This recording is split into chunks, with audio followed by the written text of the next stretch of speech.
Director Sidis, I love your background. Oh, thank you. I posted that as my photo on my Facebook. It's just so inspiring, isn't it? Yes. All of the sororities. We're going to stroll. Oh, it is nice.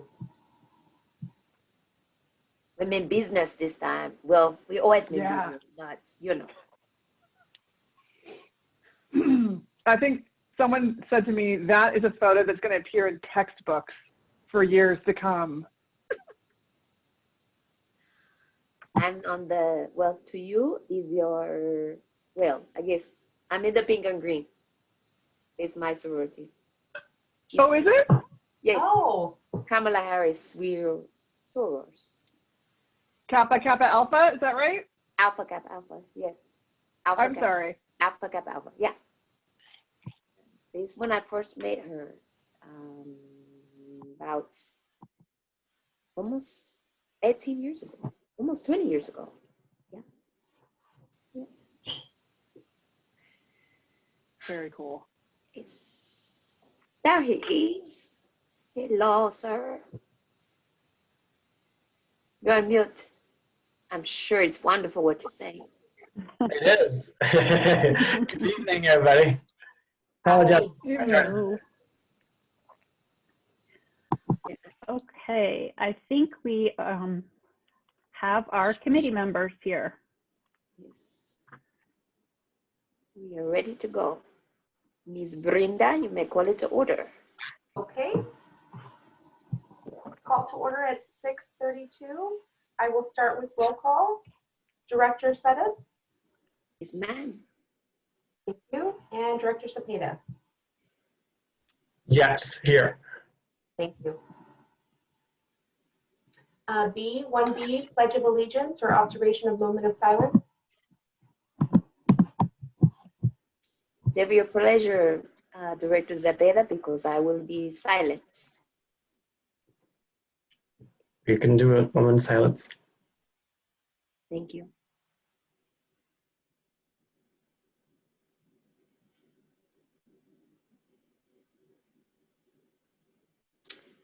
Okay, we can proceed, madam. We have item 2, approval of agenda order. Any member of the committee may request an agenda item be postponed, removed, or heard out of order.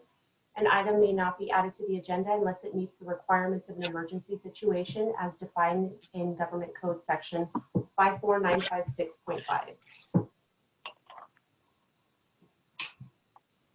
I have reviewed the agenda, sir, and I am okay with it. Your pleasure? I like the agenda as well, so I'll make a motion to approve the agenda. I'm also, because it's only 2 of us, I am fine with it. So we can move the agenda item. We don't need a vote. It's only 2 of us. And We since have there's item no 3. objection, Ms. Brenda, we are fine. Okay, thank you. We have item 3, public comment, and at this time we have no public comment. Wonderful. So there's no need to read it since there's no public comment. Agenda item 4, minutes. Recommend board approval of the minutes of September 14th, 2020 Planning Committee meeting. I'll make a motion to approve the minutes. I will concur. So again, since there's no objection, Ms. Brenda, we are, for the record, we are in concurrence. Thank you. We have agenda item 5, discussion. That's 5A, discuss proposed changes to the general manager authorization resolution. And Ms. Lisa, this is for you. Okay. Good evening. So just very briefly, I wanted to go over what we are proposing to change and what we will be bringing forward at the August 21st board meeting. At the last board meeting, the board approved the second reading of the CUPCA ordinance, and within the CUPCA ordinance is a delegation of authority to the general manager for projects up to $200,000 And it includes an informal bidding procedure as well as the ability for the general manager to award the contract without coming to the board under specific criteria. In addition to, there is a management authority in a resolution that was last approved in 2016. So we also took an opportunity to update some of the other items within that authority so it aligns with the recent board policies and procedures that were updated, so that you have language that is consistent within the board policies and procedures as it pertains to the general manager, and will be consistent with what's in the proposed updates here to this management authority, along with the change on the CUPCA. And that's really it. I have asked General Counsel to be here so she can answer any specific questions. Andrew is also on the line if there are any specific questions regarding how we will implement that and the types of projects we would use that. So with that, we'll just open it up to any questions you have and answer those, or any feedback you have on anything that we might want to bring forward on the 21st to the full board. So, Director Zepeda? Well, let me make sure that I'm not on mute. I'm not, okay. One of the questions on page 1, and so learning from previous policies, this policy is 12 pages. How are we going to present it to the full board? Are we going to vote as the whole, or are we going to take it in by paragraph like we did before? Well, before it was quasi by paragraph because board members had changes. So before I drill down into the actual questions that I have with the changes, I want to know how are we going to present this.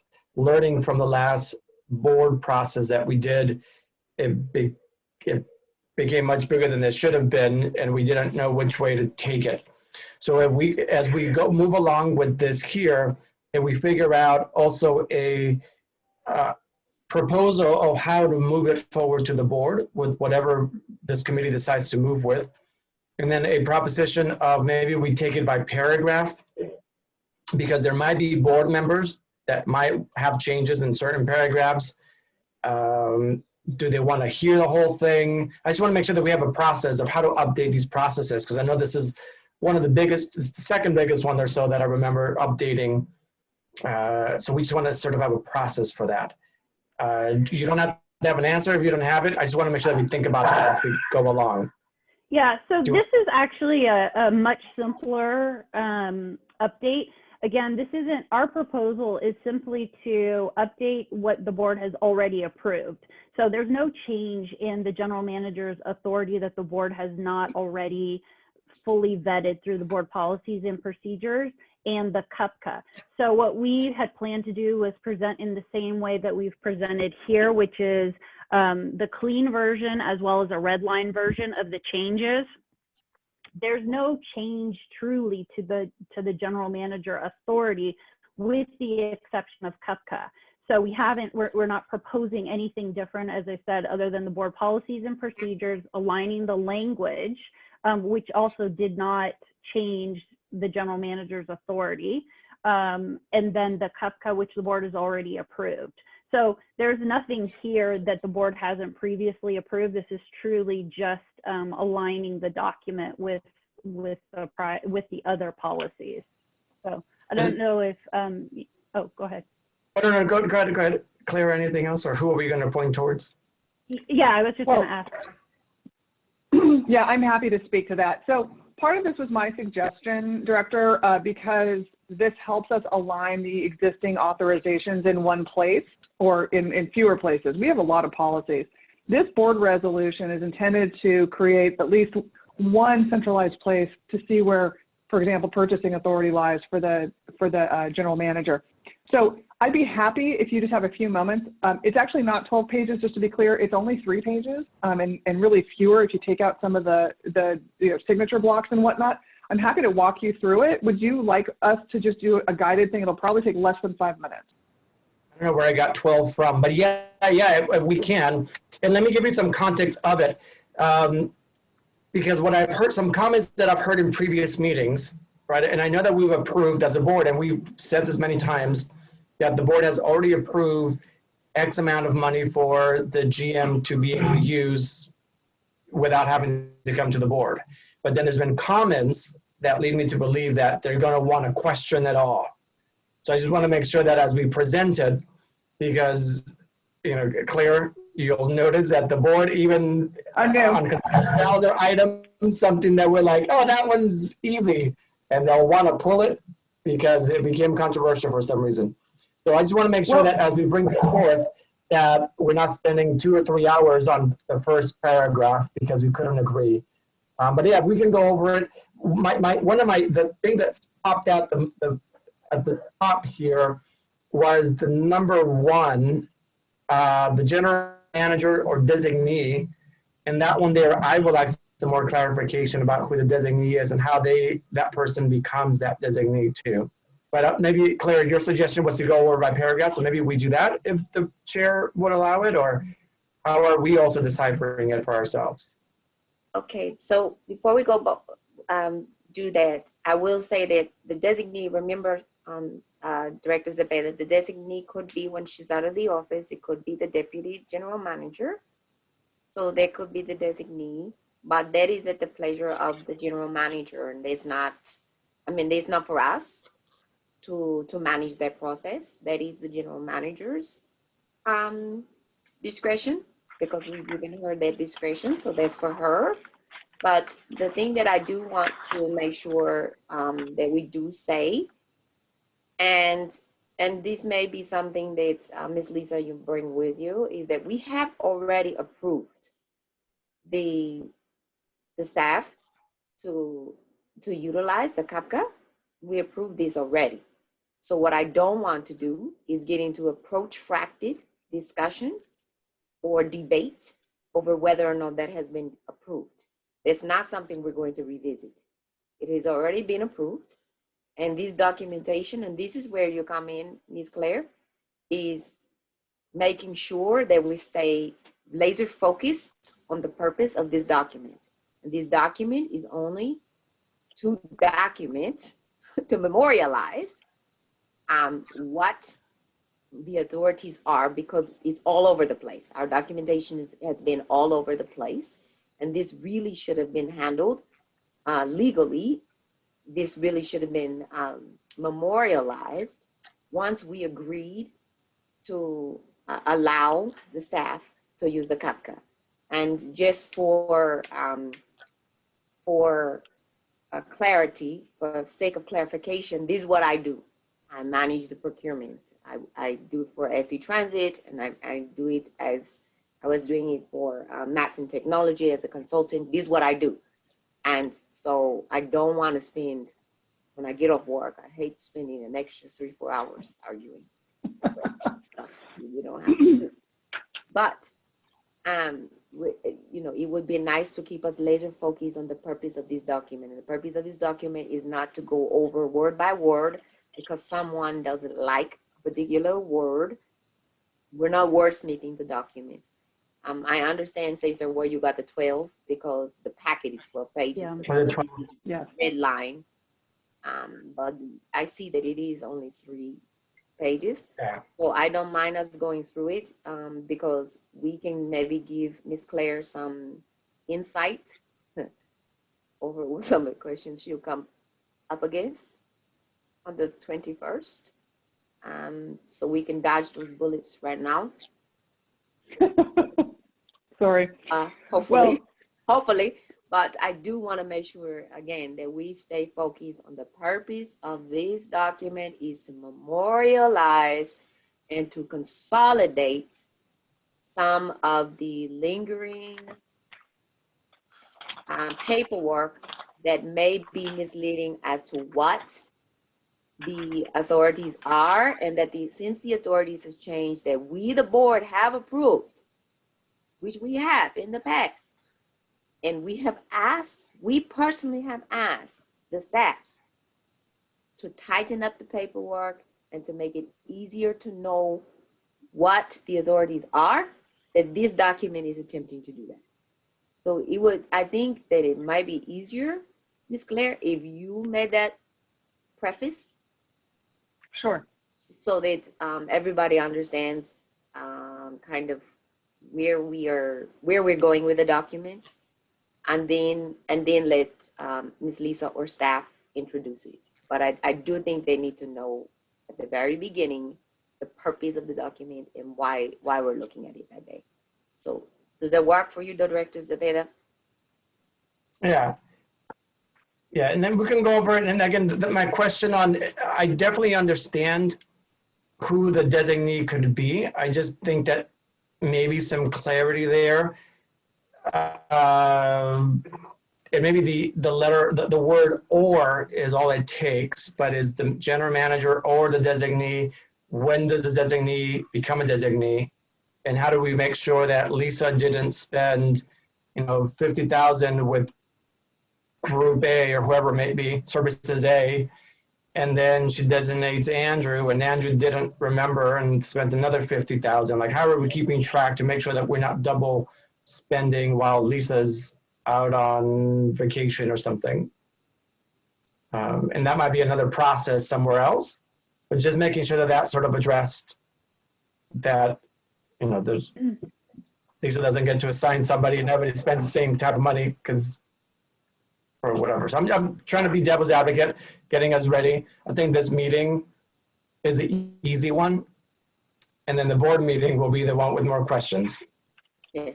I was just trying to poke as many holes as we could so we can fill those, so that we could be ready with the answers for the rest of the board. But that was one of the ones that the biggest that I saw, and the rest of them are spending amounts, and it sounds like we've already approved those amounts in the past. We're not looking to approve those or rechange those amounts. Yeah. And maybe we'll that. Oh, I'm sorry. Oh, go ahead, Lisa. Go ahead. I just wanted to say, just to, again, reiterate exactly what Vice President Seta has also said.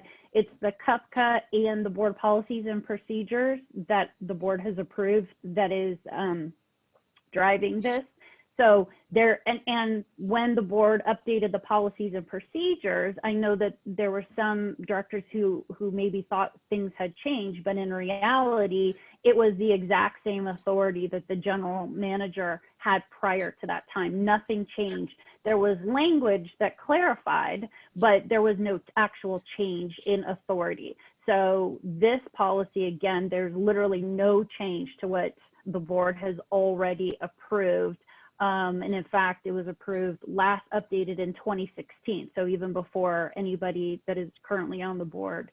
So I just want to clarify that part of it. And in terms of the designee, I mean, the general manager spending authority still remains, regardless if it's me, Lisa, or it was Andrew acting or one of the other department heads. It is set at 50,000 or 75,000, depending what category. And so none of it can't be Lisa spends 50,000 and then Andrew comes behind me and spends another 50,000. It is with that vendor for that fiscal year or that project.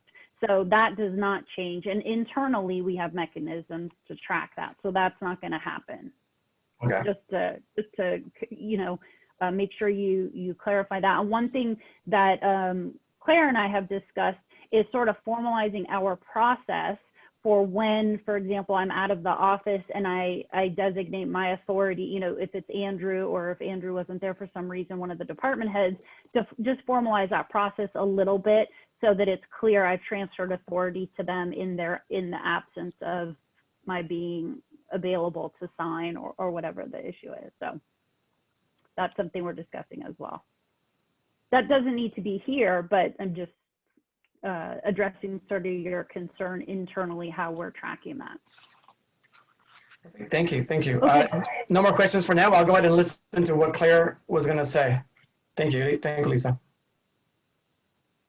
All right, if it pleases the chair, then may I share my screen and I can just scroll through the red line? Would that be all right with you? Absolutely. Okay. So I'm going to share, hopefully this works.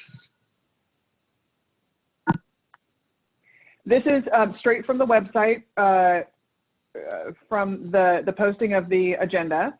And so what I'm going to go through is the red line as opposed to the clean, because the red line was intended to be able to identify what was different. This whole part, which we call the recitals, is different than the prior one because this is the part that explains why we're doing it. So I started the red line to describe to you what was changed here after what we call the lead-in. So here, exactly as Director Zepeda noted, it says the general manager or designee is hereby delegated the following authority. Now, previously it just said the general manager, but I did find other policies in which it was clear that the general manager has the authority to designate someone to act in her stead. And so we thought it would be more clear if we just identified that she has the right to designate right at the front. We are continuing to have, of course, the board's right to amend, modify, or revoke that authority. I just sort of changed the words around so it flowed better. But there's no change power-wise. The board always has the right to strip any powers it wants to. The board giveth, and the board may taketh away. So we're just making that clear here. The next thing I did was in each of these sub-items, I created a heading. Because for me, even though it's only 3 pages, it sure makes it a lot easier if I can zero in on the subject matter that we're talking about. So in each of these sub-items, we created a heading so it's easy to see. So again, this doesn't change the content, it just makes it easier to read. So management decisions, employment, consultants, etc. Here it seemed to me that the word basic wasn't necessary, it didn't add any meaning, so I just took that out. Here in section 1.2, we've renamed what these positions are called. So it used to be called the district manager and it used to be called the board attorney, but we now call it the general manager and the general counsel. And furthermore, the treasurer is the general manager. So again, this is meant for clarity and not intended to change any meaning. Do you guys have any questions so far? I'm not trying to rush, but I'm just trying to identify. Okay.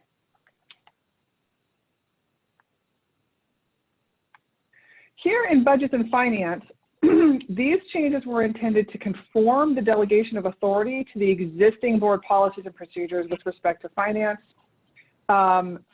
So for example, now that there's a biennial budget and the dates, we are just here trying to conform this so that we don't end up with a delegation that differs from your policy, because to do so may raise questions in the future, and that doesn't help anyone.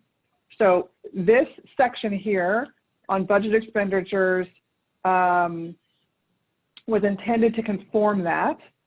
So you'll see that in the budget expenditure section. This again says the general manager is also authorized to expend district funds in compliance with other spending authority outlined in this resolution, which we'll get to in a second. And here, this is the notification. Yes. Claire, before you move from the top, the budgeted expenditures, I did want to just point out too that the the authority prior, you'll see, was outdated. Claire just mentioned it, but it refers to an annual budget, and the district does a biennial budget.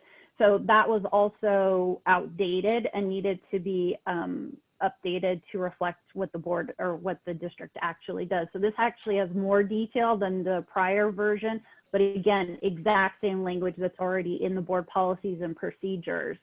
So I just wanted to add that. Thank you.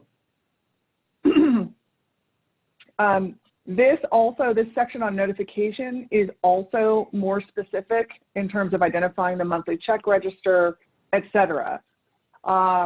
And so again, there's not an intent here to vary the authority. It's an intent to, I think as Director Soto said, memorialize and consolidate the authorization. And I'll use that terminology in the board meeting because I think that that's a really succinct way to put it.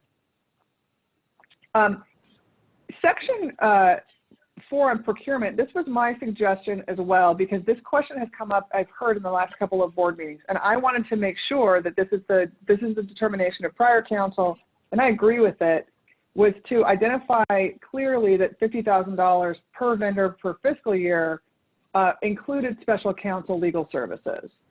If there's any reason why this shouldn't be included or the board wants to change that policy, that's a different issue, but it's my understanding that this is the current interpretation, and in order to avoid a dispute, I thought it would be prudent to include it.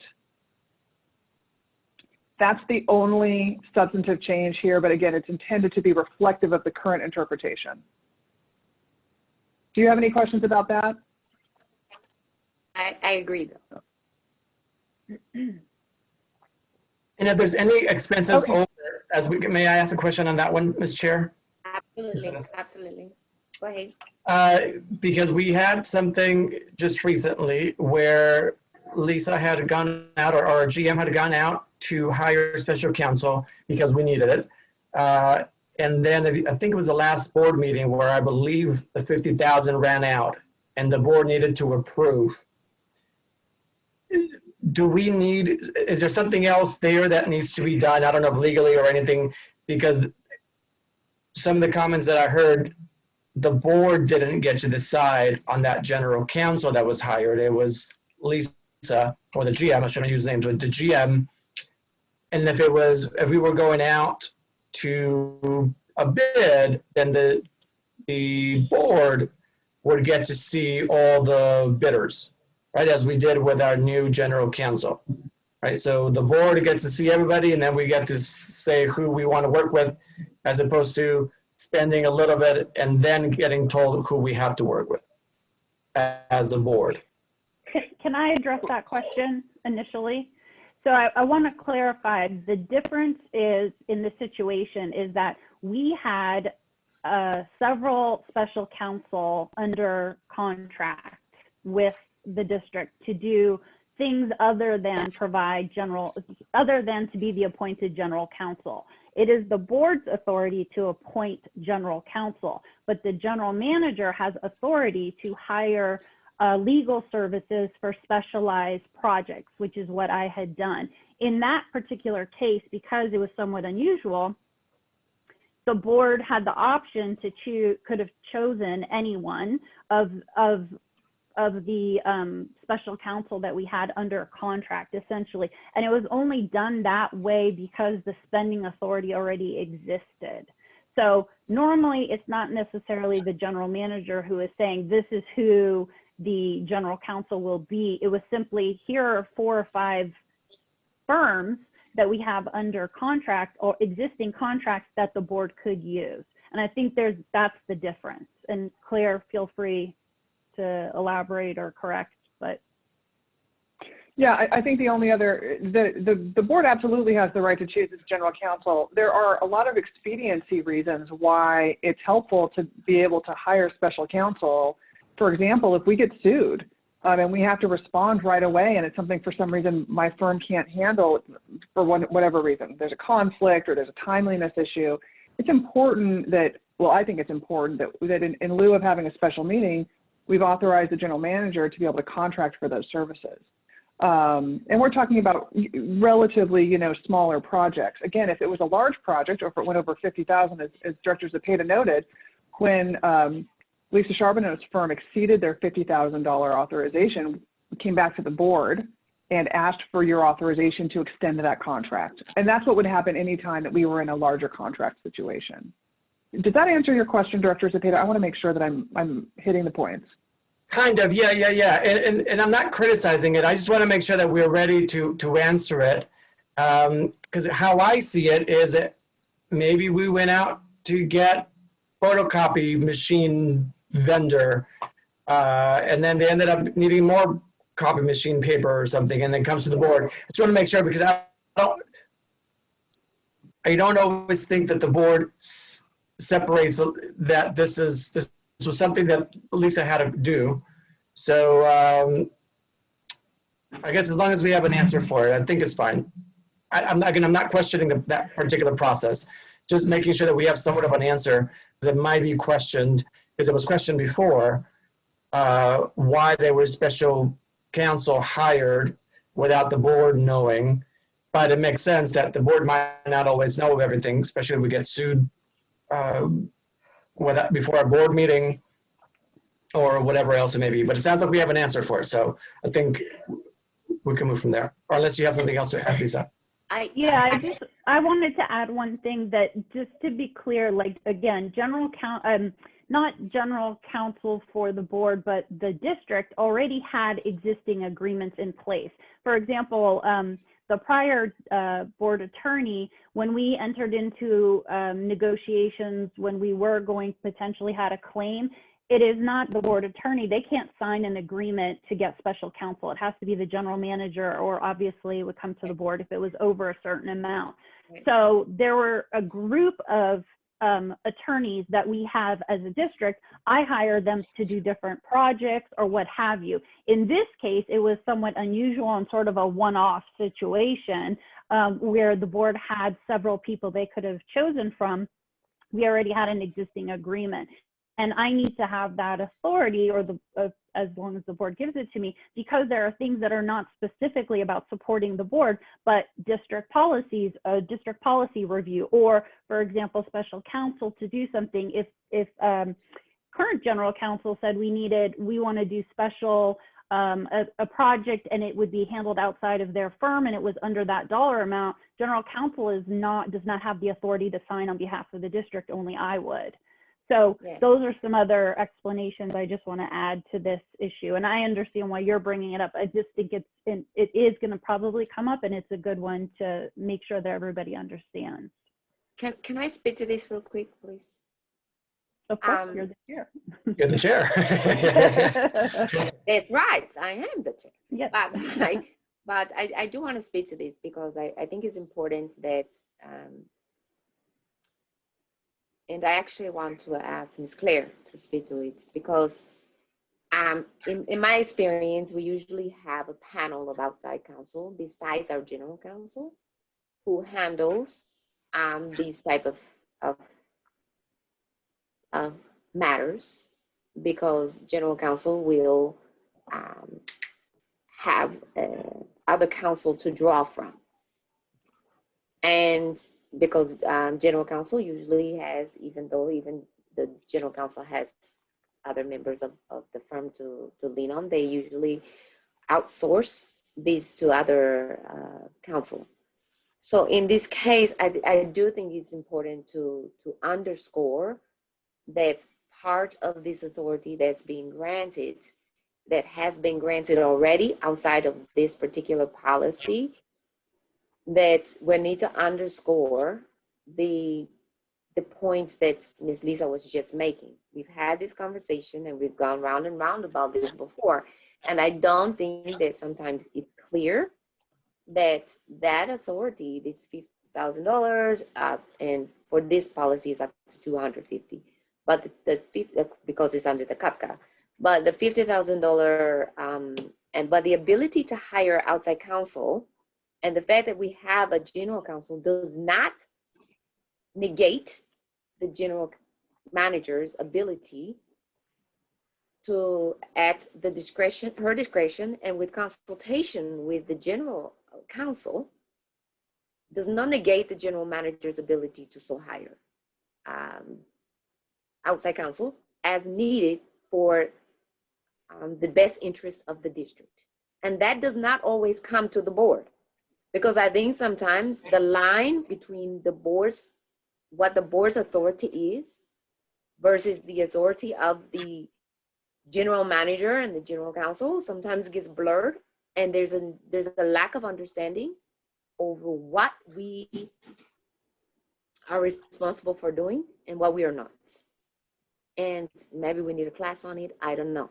But I mean, I'm quite clear on where I need to sit in the car, but I don't know if everybody is. And all of us cannot sit in the driver's seat. And I don't like sitting on anybody's lap. to my husband's. But I just want to make sure that we have this conversation, because I do think that those distinctions need to be made. Sometimes it's a subtle distinction, and sometimes it's one that is very evident to some and not so evident to others. So I do think we need to have that conversation so that this doesn't keep coming up, because it's come up quite often. And we are not here to dictate the day-to-day dealings of the district. We are to set policy, we are to give direction and guidance and oversight from a high level, not on the day-to-day. So I would like to have maybe on a different different day and time, have that conversation. But I do think that may come up again when we present this policy, and I do think that needs to be underscored. Director Zepeda, you Yeah, think? no, I agree. Again, not that I'm disagreeing with any of the points here. I just want to make sure that we are prepared to make sure that we present something final to the board and with answers, so they know that we've vetted it, we've looked at it, we've turned it around, and Yes. we're presenting something with answers. So again, just learning from the last policy. So Yes. thank you. And in the matter of, well, whether we will go line by line, and I will make the recommendation that the answer to that is no. We are presenting a full policy, and if anyone wants to ask questions, they should ask questions on the whole policy. Everyone will get the packet in time on Friday to review the packet. And so we will present the policy, and we will present our recommendation as a planning committee, and we will vote on that in just a moment on whether or not we as the planning committee will agree to recommend or not, whatever we vote in a few minutes.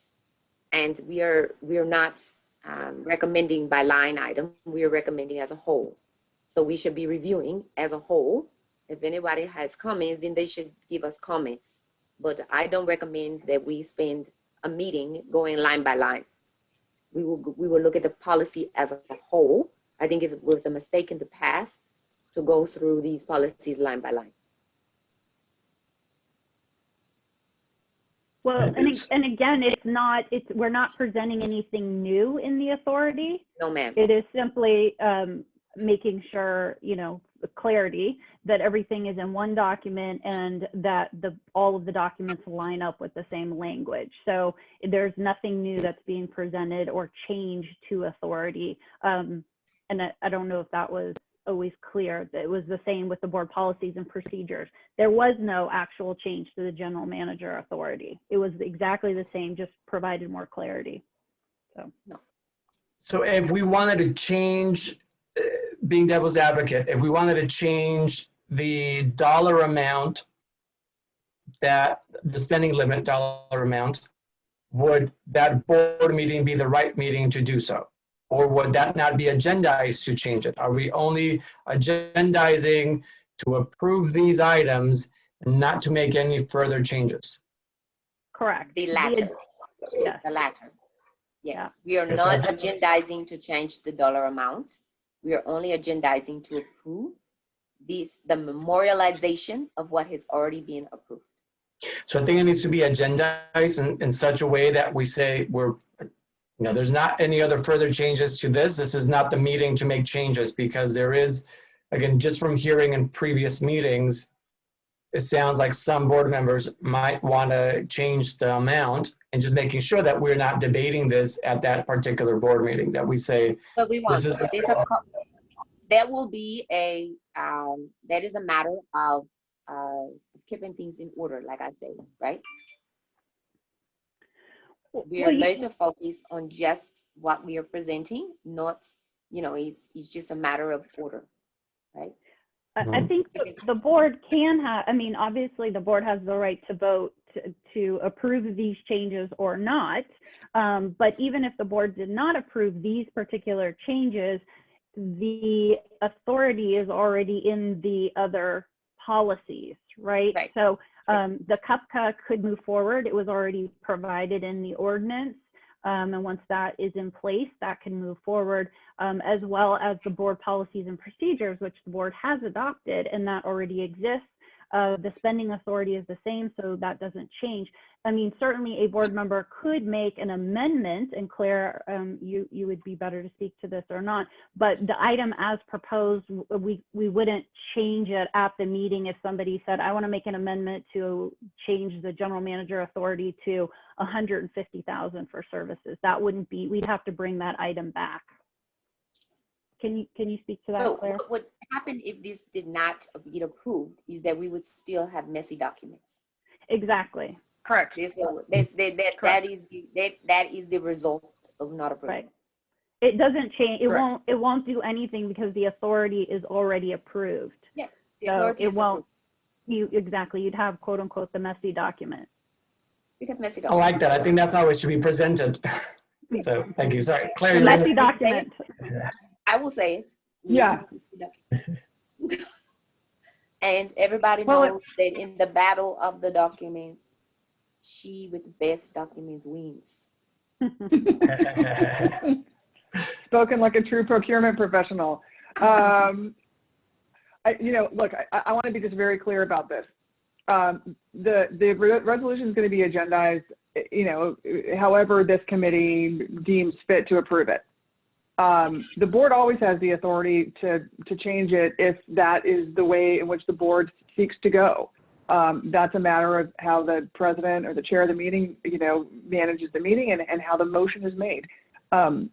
I'm just there to make sure that the process is appropriate, but it's your board, and the board gets to make its own determinations. If it wants to change the levels, it could. However, our purpose, and when I brought this up with the general manager, our purpose really was to, again, I'm going to go back to this, memorialize and consolidate the authorization, as Director Soto said, so that we don't have messy documents. So that's exactly right.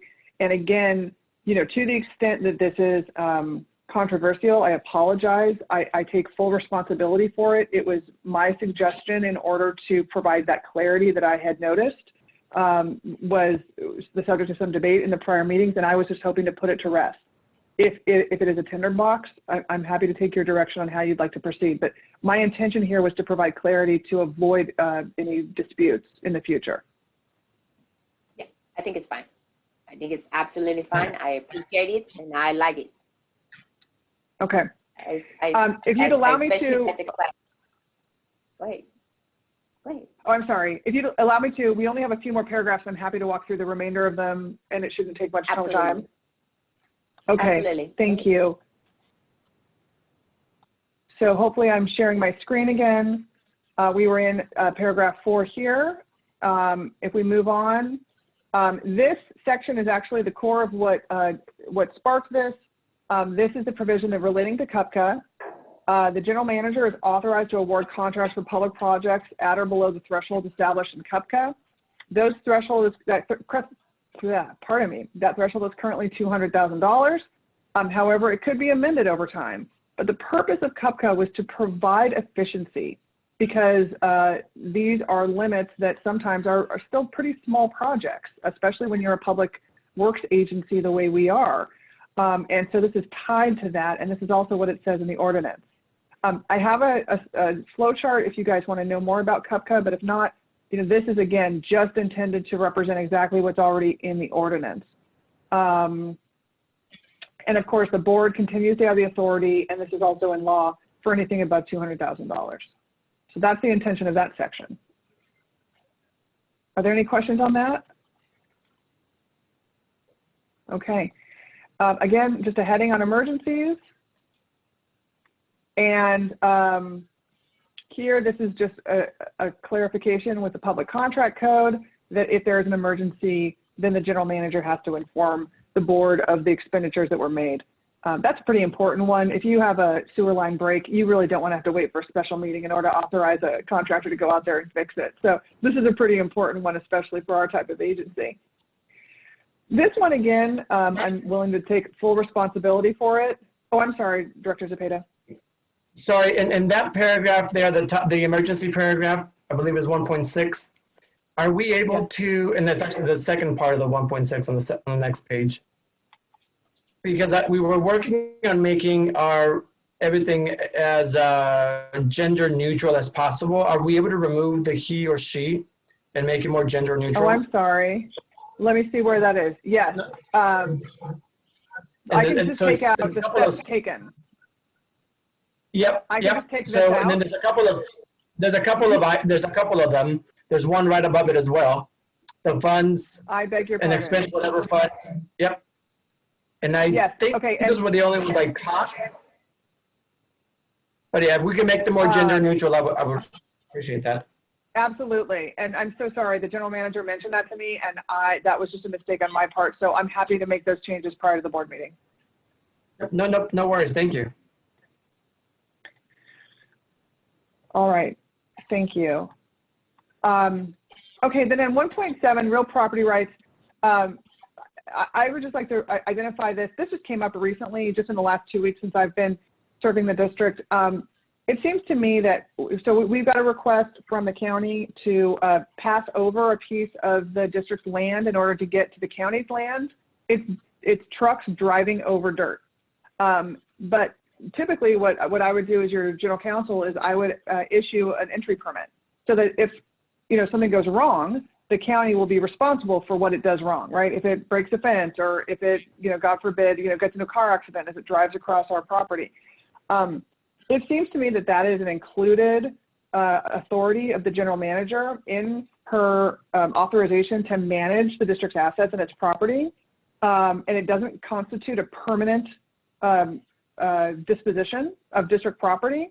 So although I think it's a lesser and included, because there are real property rights described here, I thought it would be helpful to, again, clarify that the general manager, and this needs a capital M, sorry, may grant these temporary entry permits.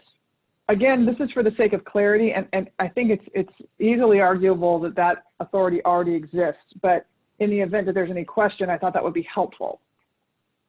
Do you have any concerns about that? Not at all.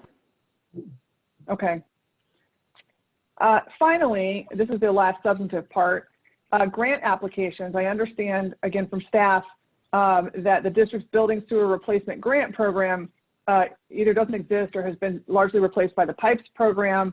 And so to the extent that there are different names for grant programs or additional grant programs, by creating a more generic authorization that the GM can evaluate and approve grant applications, we thought that this would just give a little bit more flexibility and avoid the need for us to come back and have to amend this resolution repeatedly if the board adopts additional grant programs.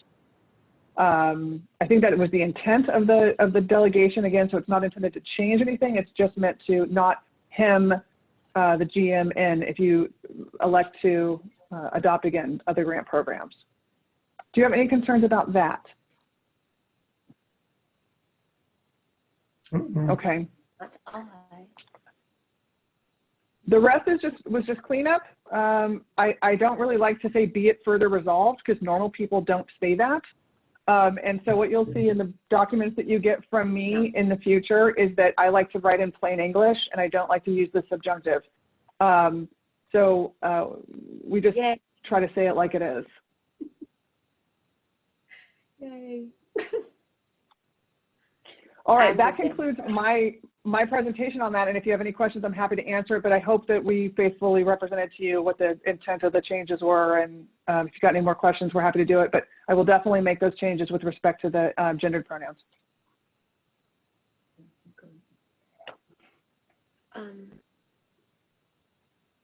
Yeah, it looks good.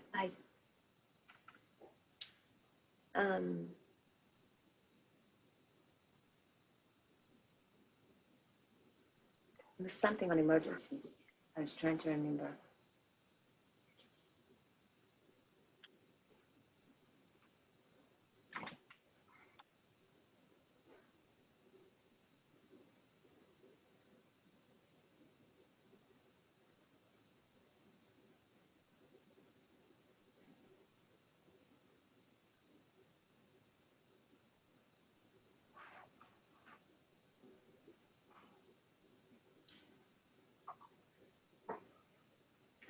To respond to the emergency.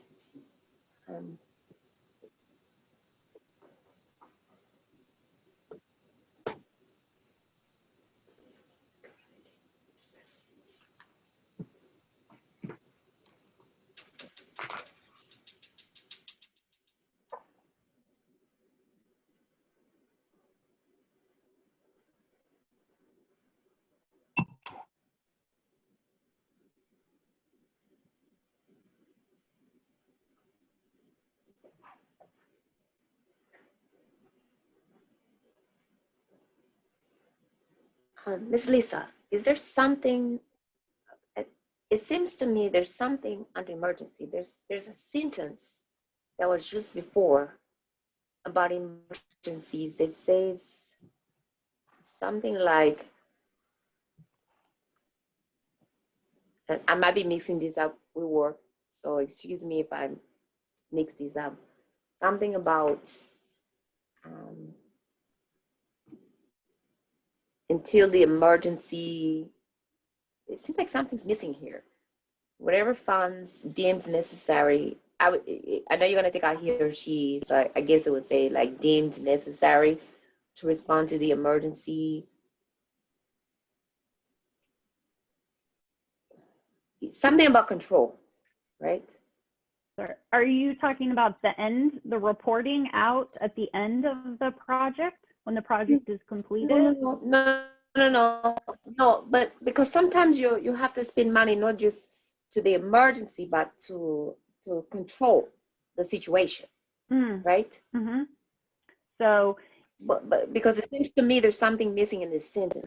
well, practically how it's happened, and we've had a few, obviously, more recently, is it normally I've contacted the president and said, this is what's going on, and I think it will be approximately X amount of dollars. We usually give some estimate, and that is inclusive of the entire emergency. So it would be to secure the site, or it might be to procure goods or supplies that are needed, or hire a contractor. So it's generic enough that it provides the full authority that's needed. Essentially, it says I can do what I need to do to make sure that we have addressed the emergency until we can get to the board. Okay. Can I suggest, are you thinking of mitigate, to respond to and mitigate the emergency? There you go. That's what I was looking for. Because it's something else, because it just says something about the community, but it's not just the community's property. It's also to mitigate the damage to. That's what I'm looking for. I'm trying to think, because there is something's missing there, Ms. Claire. You see what I mean? Mm-hmm. Because that's what happened up at, is it Hilltop Green, I think, or somewhere? Yep. Right. We needed Hilltop to do something immediately. Yep. To mitigate the damage, and then we had to take care of the actual emergency. Correct. You see what I mean? Correct. Right. Yes. Because The emergency immediate itself response was something totally different than what you needed to do to mitigate the damage that was being done. Right. So there was two different situations there, and so I want to make sure that it's not so restrictive, because sometimes we get caught into these little trap where it is so restrictive that it's like, nope, that had nothing to do with the emergency, but it did. Do you see what I mean? It was tangent a result, to the actual emergency. Yeah. Right. It was tangent to the actual emergency. So you need to mitigate what happened in the next to the actual emergency. So if those guys had not did what they did to plug up the hole, so to speak, we would have had a second emergency on our hands. Right. So can I just give an example from my own experience? We had a situation a couple of years ago in which there was a pretty large sewer that was determined to have crown corrosion. And they were doing an inspection, and they found a 1 foot wide hole in the top of the sewer. And it was like any moment now, the soil was going to cave in. It was going to create a sinkhole in the street. Had the emergency, had the overflow happened? No. But it was an emergency from a sewer management standpoint, because that thing was going to cause a major gaping hole in the middle of the street, right? And it was going to shut down the sewer. And they determined that's exactly what it was. They determined it was an emergency. So I'm wondering if... may I suggest a pair of words, Claire? Yes, please. In imminent hazard. Yes. Because that's what we'd want to do. We would want to take care of it while it's an imminent hazard before it actually fails, and now we're responding in an emergency because of the failure. We'd like it to still be considered an emergency if we see it in danger of imminent failure, so that we can take immediate action to remedy the problem. Would you like me to propose? Real for us.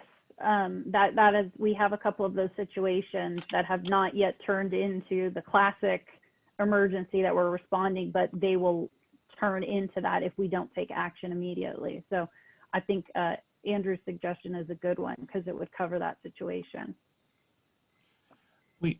We did do something similar with the sludge dewatering when we had to take some action, because if we waited and we didn't do it immediately, we could have had another failure, perhaps an explosion at the top of the digesters. So we pulled it offline and immediately started to dewater. We came to the board as quickly as we could, but we did that, and that was another one of those imminent hazards that we declared it an emergency, but sort of that get it before it gets any further. That's what I'm looking for. That's what I'm looking for. So I want you guys to have the ability to take care of it. And I mean, it could happen in the middle of the night. I don't know, besides me, who's up.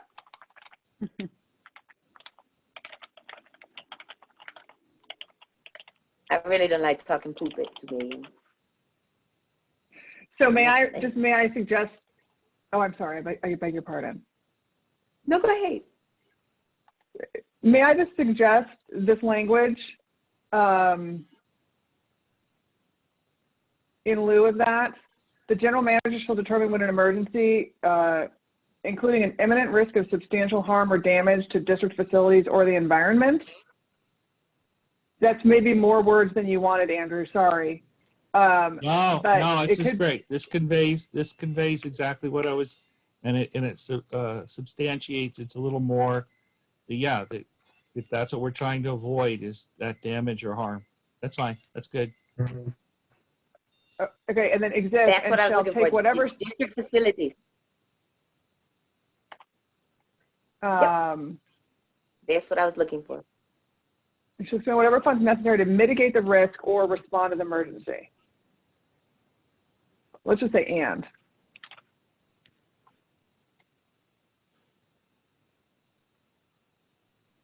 Does that address your concern, Vice President Suddeth? Does that cover it? It covers it. Okay. Yes, that's Then, what I was looking for. I would be happy to substitute that in and make the other, I think there was one other pronoun correction I'd need to make to that paragraph. But if with those edits, I guess the question then would be, would that be sufficient to entertain a motion to take that to the board? Director Zepeda, are you good with it? This is what I was looking for. This is exactly what I was looking for. So thank you very much. So, would you like to move this item, sir? Yeah, I'll move the item to be presented to the board with the changes that we made and suggestions that we made for the board approval.